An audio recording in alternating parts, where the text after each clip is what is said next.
When the sun shines, there's no better place to live. The rest of the time, it's either rain, drizzle, and fog, snowing, or gale force winds that would blow the head off you.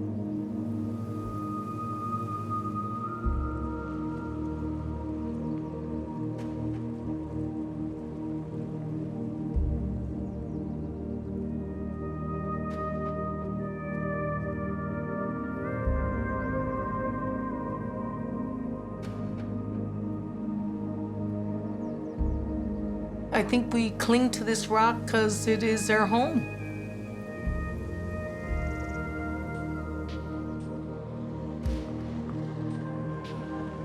And it was home for me because Mom was here.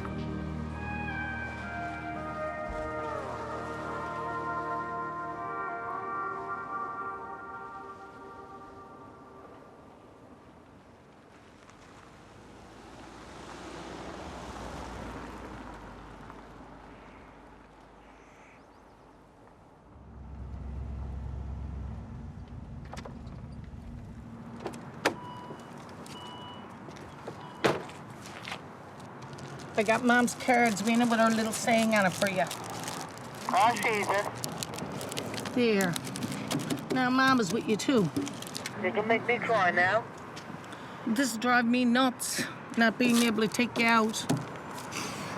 I miss her. I miss you. Let me tears my eyes. Okay, I love you. I love you too. I'll see you tomorrow. Still here. I know, I still see you, too.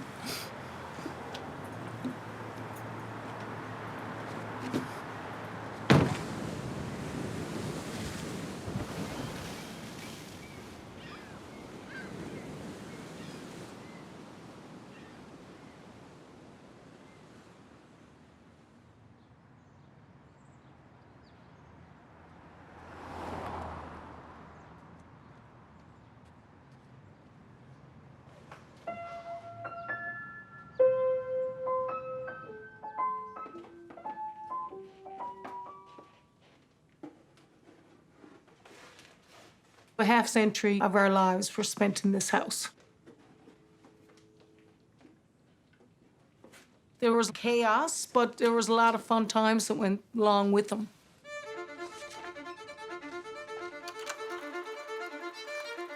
My mom was Sarah Rita Sexton.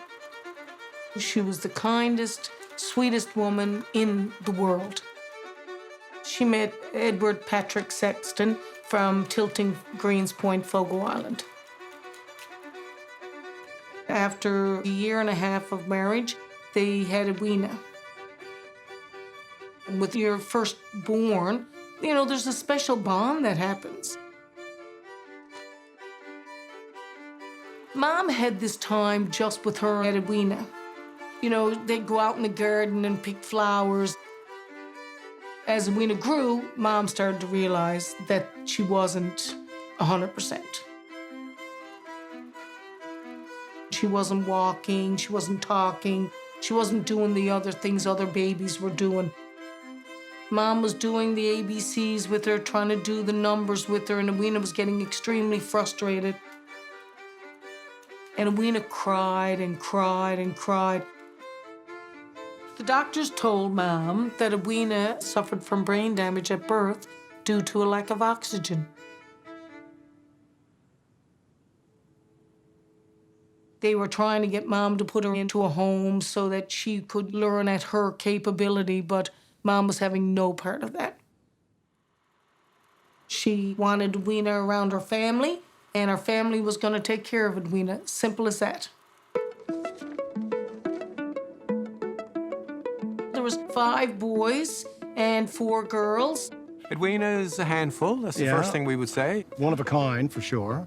Edwina is the cauliflower in our jar of mustard pickles. For a Sexton, that was a compliment. Well, I can remember when Edwina was my big sister. And, you know, she was someone I looked up to. And then over time, I realized that I was growing up and she wasn't. I always remember when I made my first Holy Communion at 7, Edwina came and said, come on, you're coming with me. And we made the rounds of the neighborhood. And I don't know where she learned this custom or where she figured it out, but we knocked on every door on Victoria and Gower Street, and Edwina go, this is my sister, she just made her first Holy Communion, and she'd stick her hand out. Edwina was like customs and immigration when he came home. She'd ask you where you been and what was in your bag. She was in the window, and I was pretending that I was eating the candy out of the bag, and the next thing I saw was a fist come out through the glass window. And I said, Jesus, okay, I'm not eating it. And she used to have a phone book that only had phone numbers, which she could flick through the pages, and you'd say, so Edwina, where's Margaret Ann's number? And she would go flick, flick, flick, flick, flick. I work offshore, and when I'm home, she knows exactly when I'm gone and when I'm getting back, and she's the first one who calls me as soon as I get off the chopper. It was madness. You know, Dad used to call us voices with mouths. That's all we did was eat and complain and pick at each other and torture each other. It was a struggle at mealtime to get your share. So it was a typical Irish Catholic family. If you messed up, you paid for it, but it was full of love and laughter. We used laughter as a part of our mechanism to get through some rough times that we went through.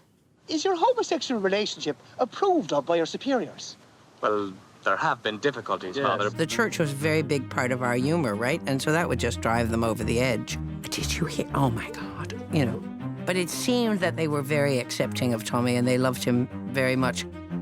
They seemed to have a lot of time for all 9 of their children. Like, I mean, they adored Gary. Hello? Hello, is that you, Mom? Where are you, Ron? I'm worried sick about you. They put me in jail for selling a joint of marijuana. Yeah, I've been busted with a joint, but I think what they're referring to is a little more than a joint. How are you? Good.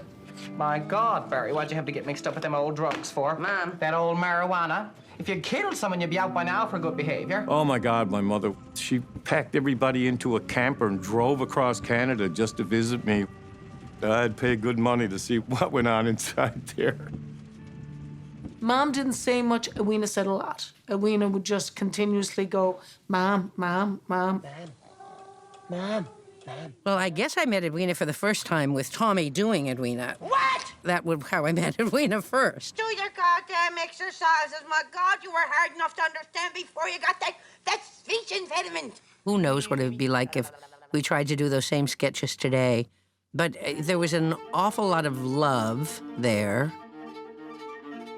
Obviously, I knew her son, Tommy Sexton, who was my comedy hero growing up, and then he became a friend of mine. There were parents who were absolutely turning against their own children because they were gay and unnatural. And Mrs. Sexton, who was a staunch Roman Catholic, never felt that way at all.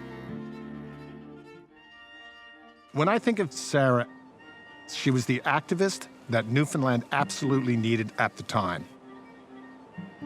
I think people have a hard time understanding just how incredible the prejudice was against people with HIV and AIDS and how institutionalized it was. You're talking about the gay community in the 80s feeling like the world is crushing them and they're dying, and then you have the Catholic Church at the time who just had no time for these people, and she brought them together.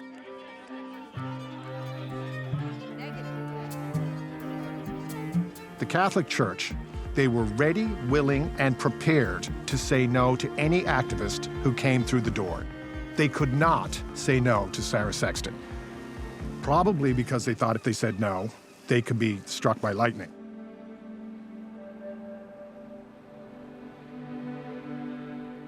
My mom, she went up against her church and state and said, this is my son. My church cannot tell me not to love my son, and I love my son unconditionally.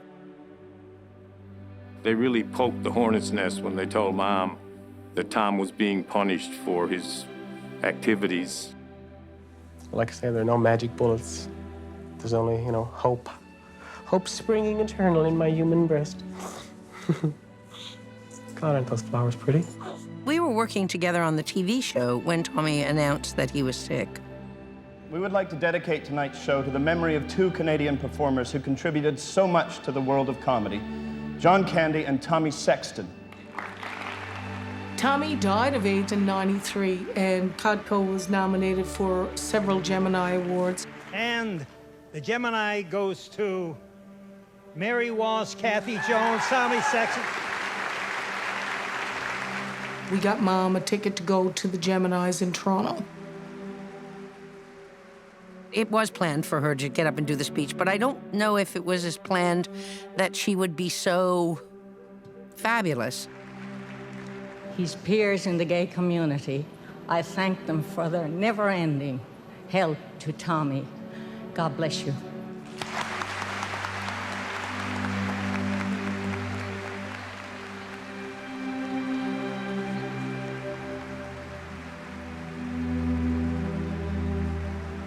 I sat there crying because I've never heard anybody thank the gay community for anything. She portrayed gay people as everyday, ordinary citizens. It was very powerful, very powerful. I think it had a huge impact because she was in the papers, she did a bunch of media over it. I think it gave her the fuel to be able to come back and be the activist that she wanted to be. I make the lap rugs for the sick people. I can picture them getting out of bed and wanting something to put over their knees to keep them warm. So I make these as often as I can, but this is a special one for the center.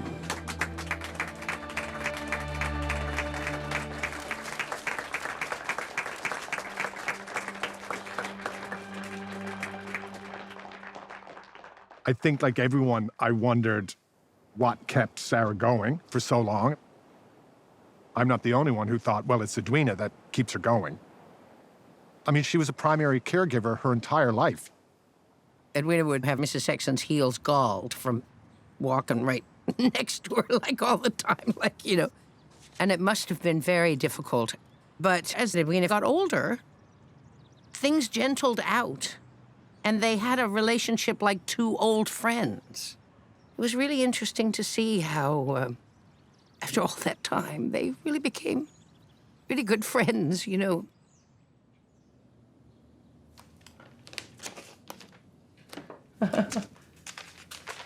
Oh, dear, dear.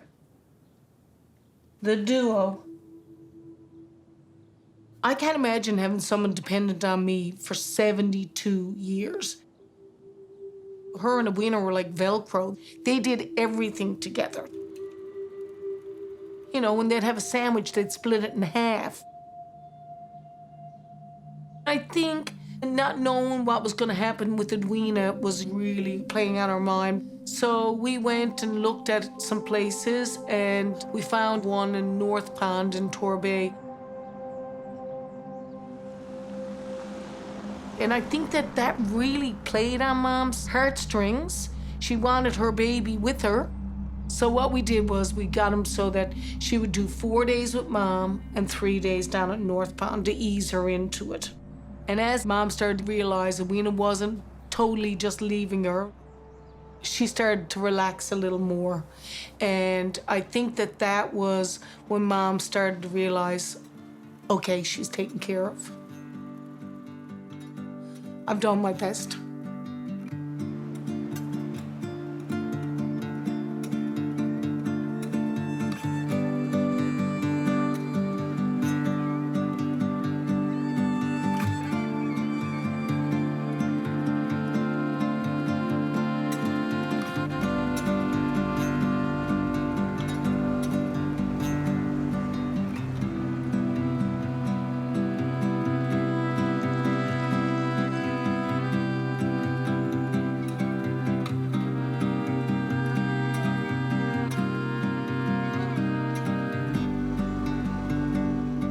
Mom had pre-bought her wake.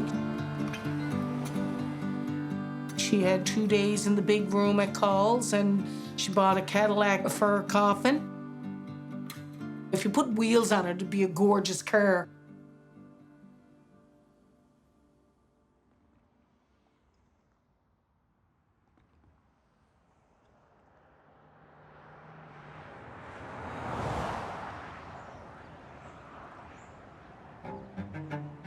Premier Dwight Ball confirmed that 99 of the province's 135 COVID-19 cases are linked to Call's funeral home, making this cluster the largest outbreak in the country. Everything was a cluster from Carl's funeral home. They kept up for I don't know how long. So I sat down through the day and I was talking to my father, and I said, this is crazy. We got to close until we figure this out. So that's what we did.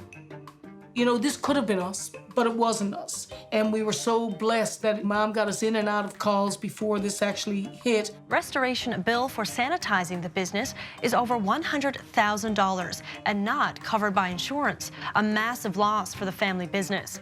We had to get the place clean. I mean, it was the hot zone of where it exploded, Newfoundland. It's hard, but what do? I had to do it.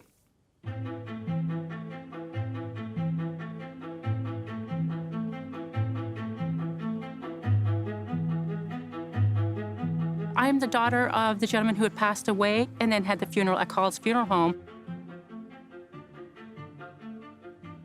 So what ended up happening was there were some people there to visit for the other funeral that came over to ours to pay respects as well, because they would spot, you know, one of my uncles or aunts or somebody that they knew and came over.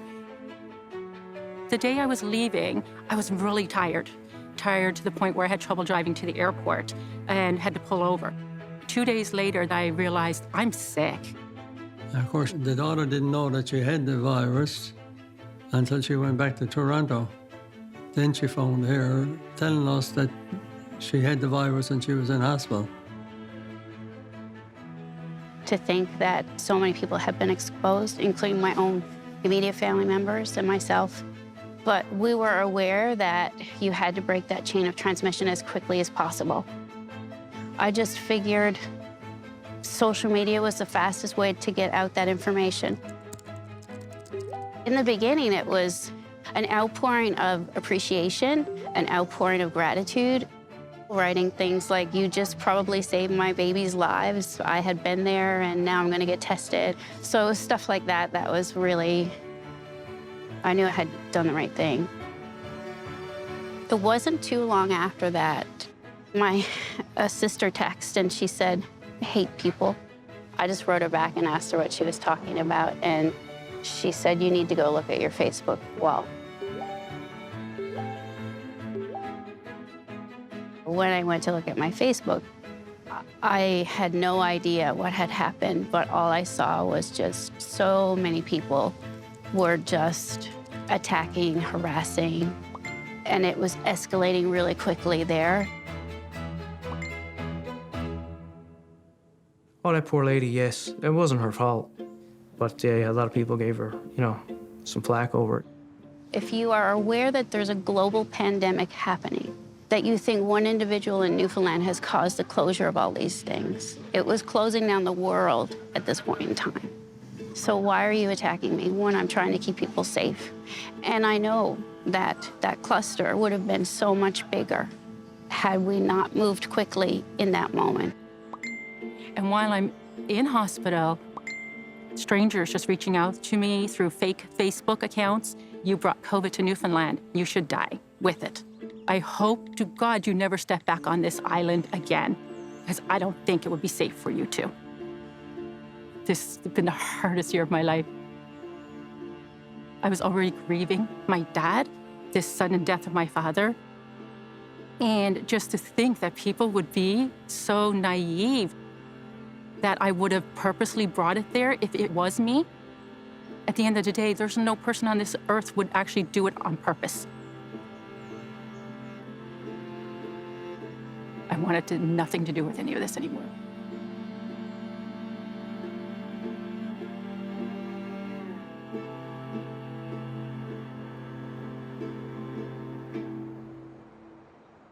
You know, we've seen this behavior before, and I don't think Mom would be able to cope with what's going on with COVID. I think this would really very much upset her. It reminds me of going back to HIV and AIDS. It's got this stigma attached to it that people are just really being unkind, and it's not showing us in a very good light.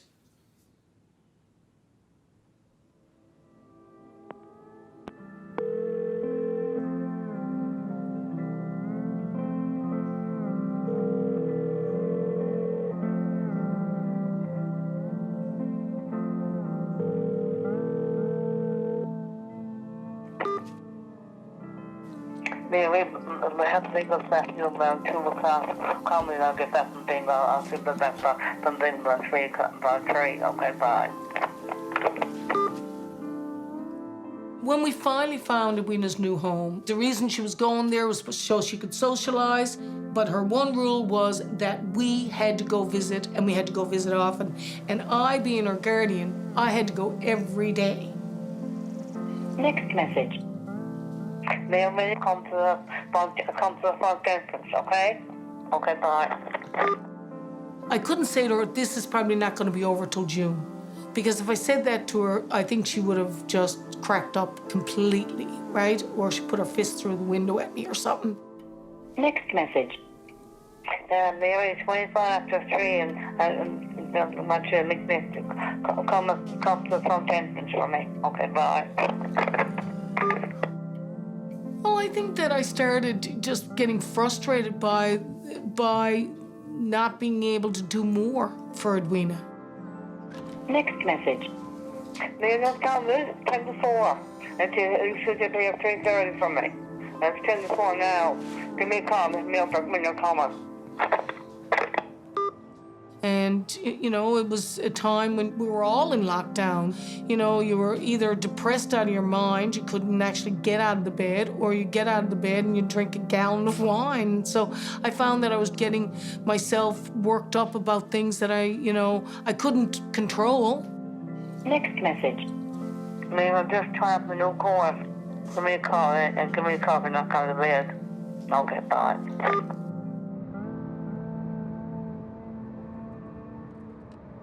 Mary's allegiance, I think, is to Mom. One thing about Mary, when she makes a promise, especially to my mother, she's going to go through with it.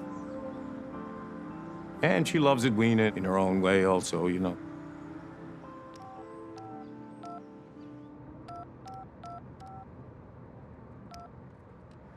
Did you leave me a voicemail? Who, me? Yeah. No? You didn't phone and leave a message on my machine? I phoned your machine, and the girlfriend was all pulled up. And guess how it was all filled up? All the messages you had left on it. That's all right. I love you for it anyway. At least I got someone who loves me, hey? Yeah. Oh, what did your horoscope say today? Go have pleasant dreams. Pleasant dreams are good. I like pleasant dreams.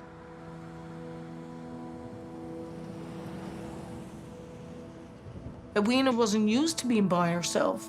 She'd never been alone. And now she was alone at this new home that she was just getting used to.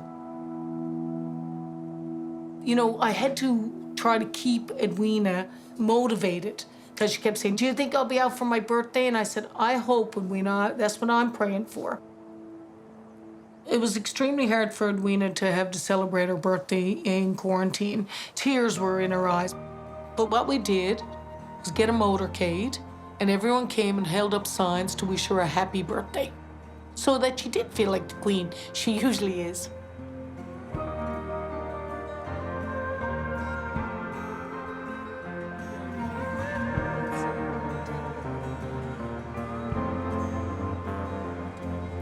It's a good day for moving along. It's a good day. Good afternoon, everyone. Today we are moving to Alert Level 4, the next phase of living with COVID-19 in our province. As soon as she heard that they were letting people out, she was on the phone to me. I think I got about 18 calls. Oh, hi, Edwina. She was by herself for over 3 months in that place, not getting to do anything, basically locked in her room.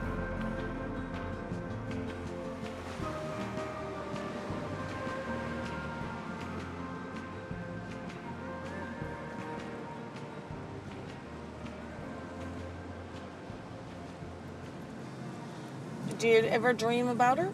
Sometimes I dream about her. And I'm sitting there on the bed. And when I woke up, they were gone.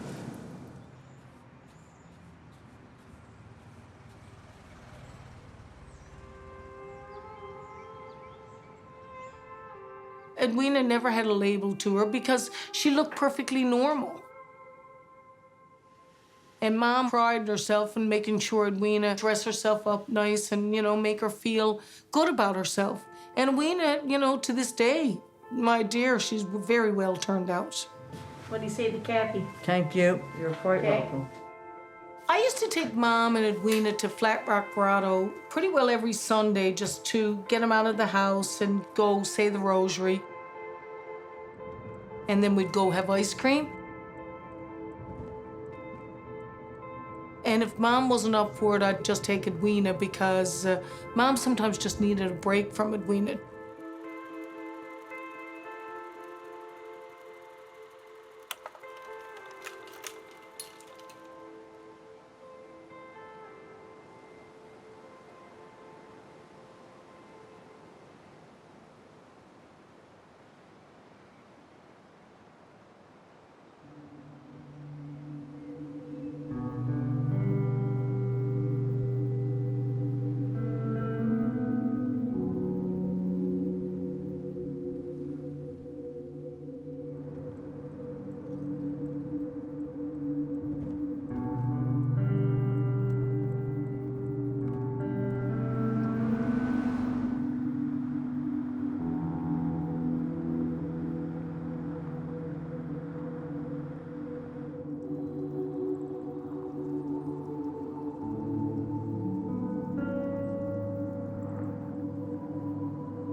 Makes me lonely.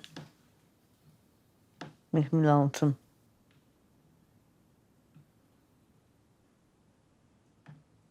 I'm not much to stick with. I'm going to my girlfriend and I don't have much to stick with me.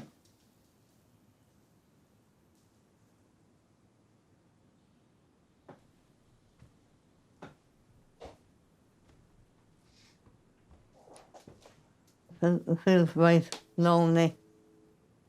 My mum's not here. I'll get used to it. I was frightened to death when I brought her back to Ennis Avenue.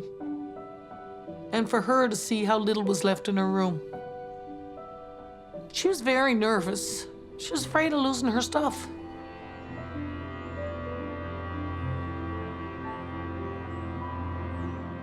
What do you, look at the garden, Edwina.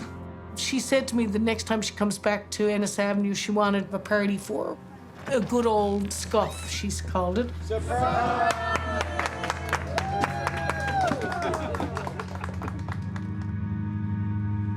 Not too hard, no? No. Did you know that I was going to have a surprise no, for you? I didn't. Well, it's been 4 weeks and we've had 0 cases, and I feel that it's really important to do this little bit of celebration for Edwina's homecoming. Bye-bye, Ennis Avenue. I like the killer hornet picture, and there's all these little black flies, and said the killer hornet didn't make it past Labrador's black flies.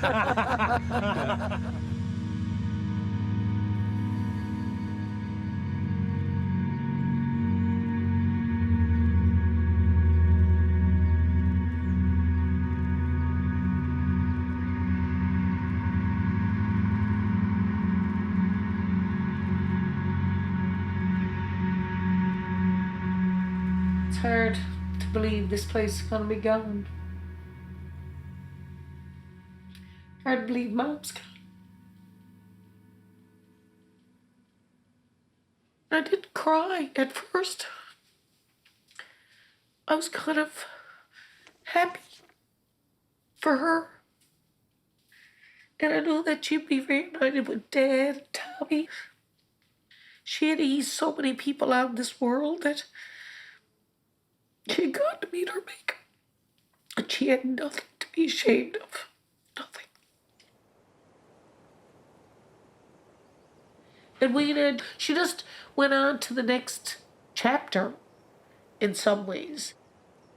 She has her own needs, and her needs need to be met.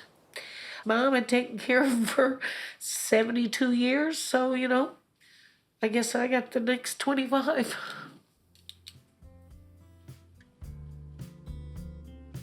I don't mind. I love her. And she loves me.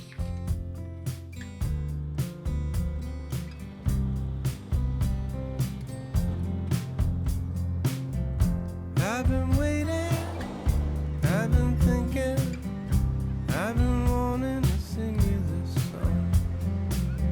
I know you may not understand my thoughts, but you will know where it's coming from.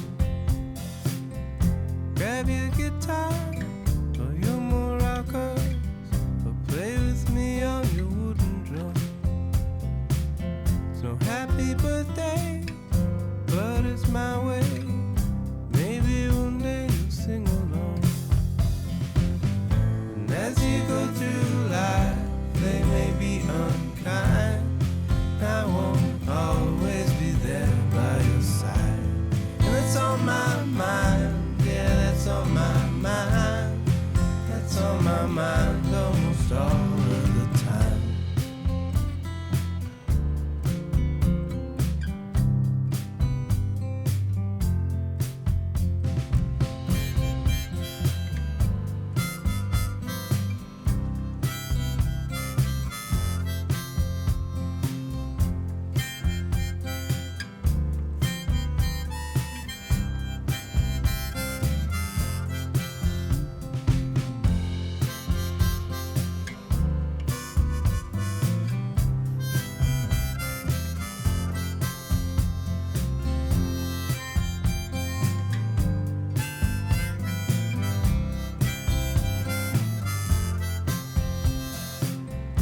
Grab your guitar or your maraca, or play with me on your wooden drum.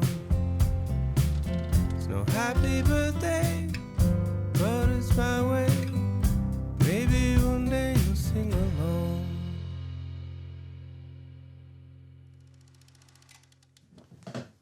All right.